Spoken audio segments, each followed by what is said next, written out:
নমস্কাৰ, মই মোৰ অন্য এটি মিনি ভ্লগলৈ আপোনালোকক স্বাগতম জনাইছোঁ।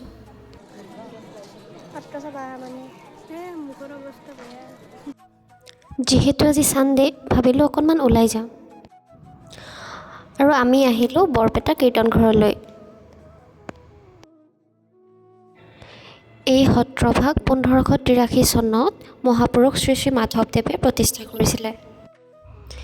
এই কীৰ্তন ঘৰতেই ফাকুৱা উৎসৱ পালন কৰা হয়, যিটোক ইয়াতে দৌল উৎসৱ বুলিও কোৱা হয়। ইয়াৰ পৰিৱেশটো ইমান ধুনীয়া চাওকচোন। ইয়াৰ ঠাইবিলাক সঁচাকৈ বহুত ধুনীয়া, আমাৰ আহি বিৰাটেই ভাল লাগিল।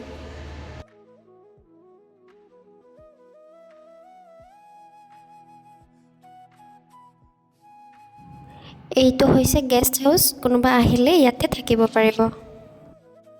আৰু এতিয়া আমি যাওঁগৈ, আজিলৈ বাই বাই।